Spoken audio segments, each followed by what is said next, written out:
She never thought twice about him. He was just another face on the sidewalk. Another outstretched hand she pretended not to see.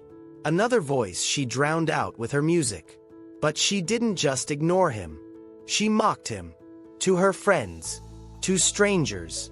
Loud enough for him to hear. Get a job. Stop begging. Pathetic. He never fought back. Never raised his voice.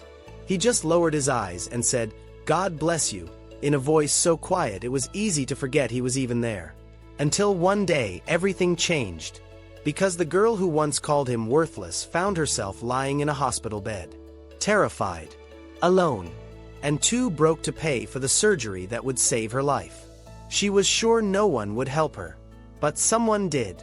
And when she found out who, it broke her in a way nothing else ever had. If you believe that kindness can come from the unlikeliest places, stay with me.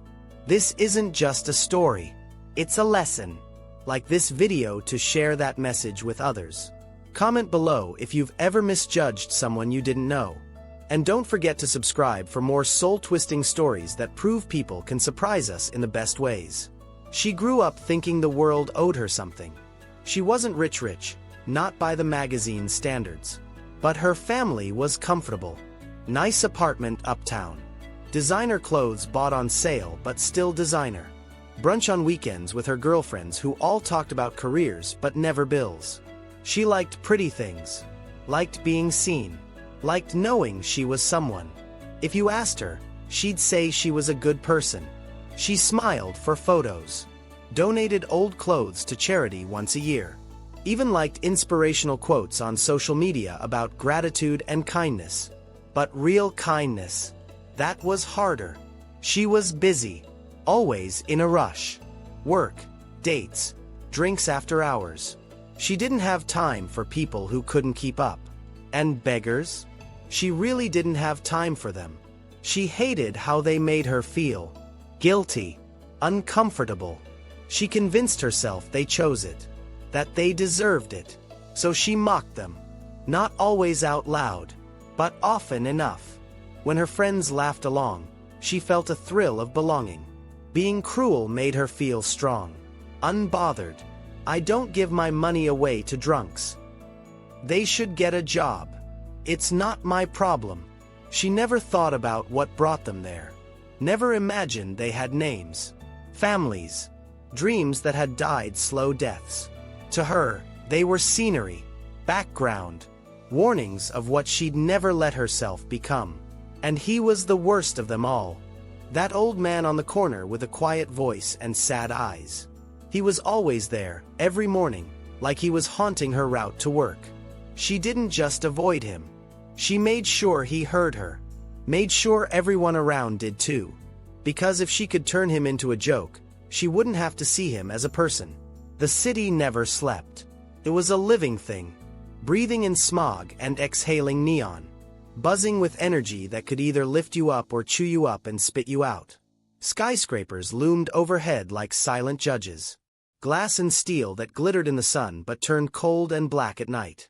Sidewalks packed tight with people who didn't look at each other. Too busy. Too tired. Too scared of what they might see in someone else's eyes. Taxi horns blared in endless arguments. Street vendors hawked knockoff bags and greasy pretzels. Sirens wailed somewhere in the distance. Always. Like the city's heartbeat was set to a permanent alarm. It was beautiful in its way. Alive. But cruel. Because in the middle of all that life, there were people no one saw. People huddled in doorways under thin blankets that did nothing against the cold. People holding cardboard signs with shaky letters. Please help. Anything helps. God bless. Most people didn't even slow down. She didn't. She hated that part of town. Held her purse tighter. Turned up her music. But the beggars didn't go away. They sat there in the rain. In the wind. In the heat that made the pavement burn through worn-out shoes. He was one of them. Always in the same spot. Near the crosswalk where everyone had to stop for the light. Smart spot, she thought, in one of her meaner moments. If you're going to beg, might as well make it convenient. Every morning she saw him. knees drawn up, old coat wrapped tight around too thin shoulders, head bowed, a battered coffee cup in front of him with a few coins rattling inside. He never chased people, never shouted, never guilted anyone, just sat and waited and hoped. She hated that most of all, because it made it harder to hate him. So she found ways to keep hating anyway. She noticed him before she ever spoke to him. Or rather, she noticed ignoring him. He sat at the same spot every morning, by the crosswalk she had to use to get to the train, right where the crowd bottlenecked, so you practically had to step over him. It infuriated her. She would stare straight ahead, pretending not to see him. Music blaring in her ears. Designer sunglasses hiding the fact that her eyes flicked to him anyway. Because you couldn't not see him. He never raised his voice. Never shook the cup in people's faces. He just sat there, still, quiet, with that cardboard sign balanced carefully in front of him. Please help. God bless. She hated that sign. Hated how polite it was. How it made her feel something ugly crawl under her skin. So she built armor. Smirked. Rolled her eyes. Scoffed to anyone who would listen. One morning she walked by with her friend Emily. The beggar mumbled something so soft she almost didn't catch it. Spare change, miss. Emily laughed meanly. Get a job, Grandpa. She joined in, because laughing felt better than caring. It felt safer. Seriously, she added. Pathetic. He didn't argue, didn't look angry, just lowered his eyes. Said, God bless you, so softly she almost missed it. Another day, she passed him while she was on the phone, complaining about work, about rent, about how hard everything was. He asked quietly if she had anything to spare. She scoffed. You think I have money to give away? Get real. She didn't see the way his shoulders slumped. Didn't care. Not then. And sometimes she mocked him just in her head. Because even she wasn't cruel enough to say it every time. Why should I help you? I work. I hustle. I don't have time for beggars. If you're here every day, that's your choice. She called him lazy without knowing anything about him. Called him pathetic to feel better about herself. Turned him into something less than human. Because that was easier.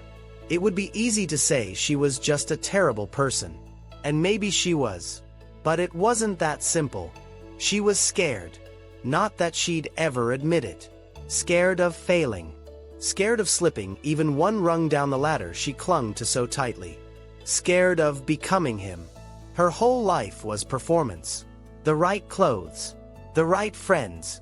The right photos on social media with carefully crafted captions about gratitude and hustle. But behind all of it was fear. Because she knew her job barely covered her rent. She knew her credit cards were maxed. She knew she was one lost paycheck away from something that looked an awful lot like that sidewalk. So she hated seeing him. Because he reminded her it could happen. That no one was immune. That the city didn't care how hard you tried. And she was desperate to prove she wasn't like him. That she was better. Smarter. Stronger. So she lashed out. Called him names behind his back. Mocked him to his face when she felt brave enough. Turned him into a cautionary tale for her friends. If I ever end up like that, just shoot me. Bet he spends it all on booze. You know he's scamming people, right? They laughed. Because that's what people did when they were uncomfortable. They laughed. They made jokes. They pretended it wasn't their problem. And every time she saw his eyes drop to the ground in shame, a part of her felt safe. Because it meant she'd pushed him far enough away that he couldn't be her. That she wasn't him. But the truth was, she was standing on the same edge he'd fallen from. She just didn't know it yet. He didn't shout. He didn't chase people. Didn't shove his cup in their faces. Didn't follow them down the street demanding they see him. He just sat. Every day. In the same spot. Wrapped in that old, tattered coat. Head bowed like in prayer. When he spoke, it was quiet. Polite. So gentle you had to lean in to hear it over the noise of the city. Spare change, miss. Anything helps. God bless you. Even when they ignored him. Even when they mocked him. Even when they flinched like he was something dirty they didn't want to step in. He never snapped back. Never cursed. Never spit the words they deserved at their retreating backs. Some people gave coins, a leftover sandwich, a coffee in winter. He always said thank you. Always looked them in the eyes if they let him. Smiled, not big, not fake. Just a small, tired, real smile. She noticed it once, even as she sneered at him. The way he thanked an old woman who gave him a muffin. Held it like it was treasure. Tore off small pieces to make it last. Careful. Grateful. She hated that. Hated seeing the humanity in him. Because it made her insults feel worse. So she avoided looking too long. He watched the world pass by like he was remembering something lost. People with purpose in their stride. Phones pressed to ears. Briefcases. Laughter. Anger. Life. He didn't have any of that anymore. But he remembered. You could see it in his eyes. There was something gentle about him. Something broken but not destroyed. A man who'd lost everything except the small shred of dignity he refused to let go. Even when people like her tried to rip it away. It was raining that day. One of those relentless icy city rains that turned sidewalks into slick rivers. Everyone rushed by with umbrellas, heads down, trying to stay dry. She didn't have an umbrella. Two rushed leaving the apartment. She was already angry before she saw him. He was there, of course. Same spot. Sitting on soaked cardboard, coat pulled tight, water dripping from the brim of his hat. His sign was smudged from the rain, the ink bleeding. He still held it carefully. Still asked softly, "Spare change, miss?" Her friends were with her that day. Two of them. Dressed up for drinks. Laughing at private jokes. High heels clicking on wet pavement. They stopped when they saw him. Wrinkled their noses. One made a face. Ugh. Every day with this guy. She felt the familiar tightness in her chest. The discomfort. The guilt she didn't want. So she killed it the only way she knew how. "Oh my God, seriously?" she said, loud enough for him, and everyone around, to hear. "How long are you going to sit here like this? It's pathetic." He flinched. Actually flinched. But didn't say anything. Didn't defend himself. Just lowered his head. Her friends laughed. That cruel, brittle laughter people use to hide discomfort. To feel safe. To feel better. She kept going. Because now she had an audience. Get a job. Stop making us feel bad every morning. No one owes you anything. He didn't meet her eyes. Didn't argue. Just mumbled, voice cracking. "God bless you." Her stomach twisted, but she ignored it. Rolled her eyes. Tossed her hair like it was nothing. "Come on," she said to her friends. "Let's go. I'm not standing in the rain for this." They laughed again. Linked arms. Walked away. Their umbrellas bouncing with each step. But for the rest of the day, she couldn't shake the image. Of him shrinking in on himself. Of the way his voice trembled.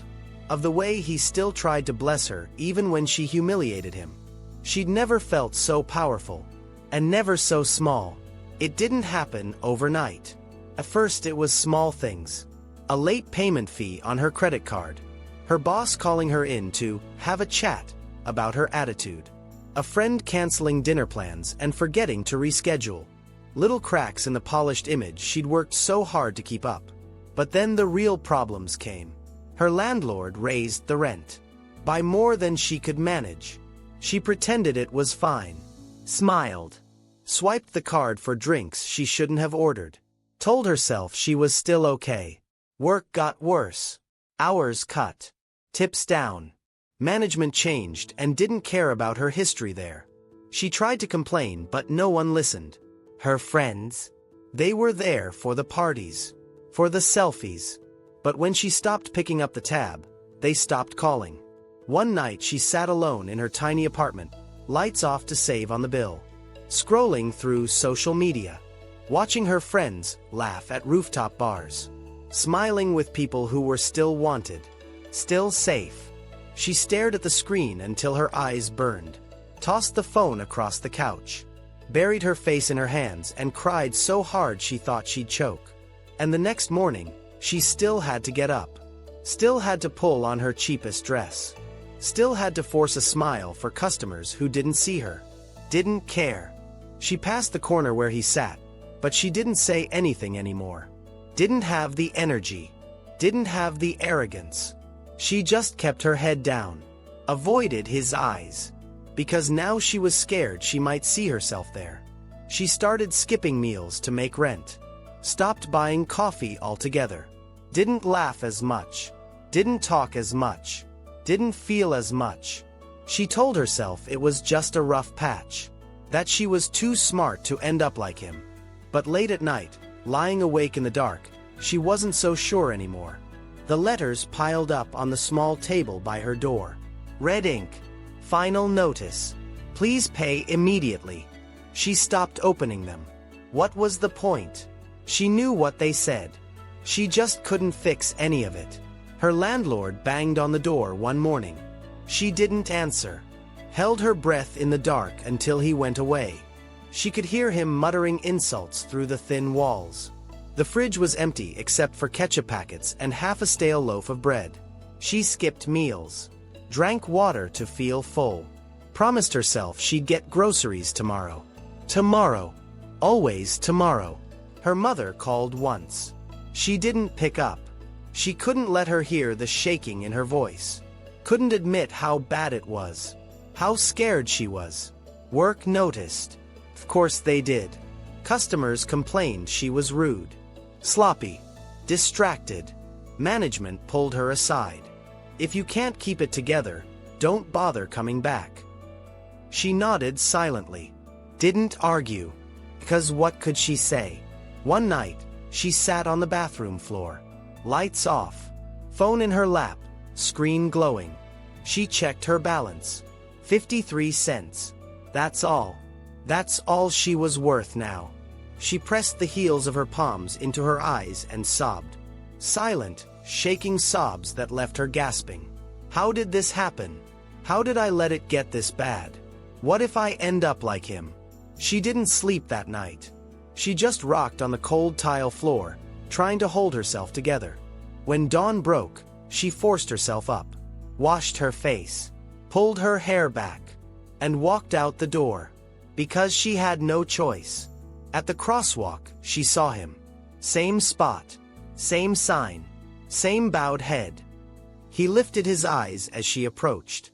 They met for the briefest moment. She felt a lump in her throat, turned away quickly, kept walking. For once, he didn't say anything. Neither did she. But the guilt clung to her like a second skin. It was the hospital smell that hit her first. Bleach and something sharp and sterile. She blinked at the two bright lights overhead. Her throat was dry. Her head pounded. She didn't remember how she got there. Machines beeped softly around her, and 4 lines snaked into her arm. The scratchy sheets felt like sandpaper against her skin. She tried to sit up, winced. Pain shot through her side. She fell back with a gasp. A nurse noticed. Came over with that practiced, professional smile. You're awake. That's good. How do you feel? She croaked. What happened? The nurse glanced at the chart. You collapsed at work. Severe abdominal pain. Emergency surgery. Appendix. She felt her heart drop. She remembered the ache. Brushing it off. Pretending it was fine. Because she couldn't afford a doctor. Tears stung her eyes. How am I going to pay for this? She licked her cracked lips. I don't have insurance. I can't. The nurse's expression softened. It's been taken care of. She blinked. Didn't understand. What? Your bill. It's been paid in full. Anonymous donor. She shook her head weakly. That's a mistake. No one would do that. The nurse shrugged gently. All I know is it's settled. You just focus on getting better. But she couldn't let it go. Lying there alone, the question burned in her chest. Who would pay for me? Who would care enough? She had no one. No family who could afford it. No friends who stuck around. Days later, when she was discharged, she didn't go home. She went there. To that corner. She saw him immediately. Same old coat. Same sign, repaired with tape. Same battered cup. She hesitated at the edge of the crosswalk. People rushed by, umbrellas clashing, ignoring him. Just like she used to. But she couldn't anymore. She took a deep breath. Crossed the street. Stood in front of him. He didn't look up at first. But he must have felt her there. Finally, slowly, he raised his eyes. She opened her mouth. But nothing came out. She was shaking. Heart thudding painfully. "Was it you?" she whispered. His eyes flickered. Dropped to the ground. Silent. "Please," she said, voice cracking. "Tell me it wasn't you. Tell me you didn't pay for me." He didn't answer for a long time. Just held her gaze. Sad. Tired. Gentle. Finally, he nodded once. Slow. Heavy. She burst into tears. Right there on the sidewalk. Didn't care who saw. Didn't care about the mud soaking her shoes. "Why?" she sobbed. "Why would you do that for me?" He looked at her. Really looked. Like he was seeing past everything she tried to hide. "Because you needed help. Because someone helped me once. Because I didn't want you to feel what I felt." She sank to her knees in front of him. Ugly crying. Snot and tears and shaking shoulders. He didn't flinch away. Didn't mock her. Didn't say "I told you so." He just reached out with a trembling hand. Rested it gently on hers. "God bless you." She didn't know how long she stayed there. Kneeling in the mud. Hands shaking. Sobbing so hard she could barely breathe. People walked around them. Some stared. Most didn't. The city kept moving. Uncaring. But for once, she didn't care what they thought. Didn't hide it. Didn't try to look strong. She let it all out. All the fear. All the shame. All the guilt that had been building for months. Maybe years. He didn't say anything at first. Just let her cry. Held her hand with fingers that were cold and thin. He didn't pull away. Didn't flinch. Didn't judge. Finally, she managed to speak. Her voice was wrecked, raw. "I don't deserve it. I don't deserve what you did for me." His eyes met hers. Gentle. Sad. Understanding in a way no one else had ever offered her. "Maybe not. But you needed it." She shook her head violently. "I was horrible to you. I mocked you. I made jokes about you to my friends." He didn't deny it. Didn't sugarcoat. Just nodded slowly. "I know." Her face crumpled. "I'm so sorry." He squeezed her hand. So lightly she almost missed it. "I know." She felt like she was falling apart. All the walls she'd built to feel safe were crumbling. Everything she told herself about being better, smarter, stronger, all of it lay in pieces on the wet sidewalk. "Why me?" she asked. "You could have helped anyone. Why help me?" He let out a breath that sounded like it had been waiting years to be released. "Because you were lost. Because you reminded me of my daughter. Because I saw you crying when you thought no one was looking." She gasped, covered her mouth, remembered those nights on her bathroom floor. The silent sobs she thought no one heard. "You don't know me," she whispered. He smiled. Small. Broken. Kind. "I know enough. Enough to see you were drowning." She couldn't stop shaking. "How can you forgive me?" He shrugged. "It's not about forgiveness. It's about choosing who we want to be." "I've been angry. I've hated people for how they treated me. It didn't help. So I chose something else." She broke completely then. Leaned forward. Rested her forehead on his knees. Crying into his tattered coat. He patted her hair with the gentleness of a father. Didn't say anything more. He didn't need to. For the first time in a long time, she didn't feel alone. She didn't go back to her old life. Not really. She tried. For a while. Went back to work. Tried to pretend nothing had changed. But everything had. She couldn't laugh at her friends' jokes about bums anymore. Couldn't ignore the people sleeping under cardboard in doorways. Couldn't walk by someone with an outstretched hand without seeing him. That old man who had every reason to hate her. Every reason to spit on her when she was down. But didn't. Instead, he saved her. She started small. She'd pack an extra sandwich before work. Hand it to the woman at the corner. Offer her coffee to the man by the bus stop. Sometimes she'd sit. Listen. Ask their names. Call them sir and ma'am. She learned their stories.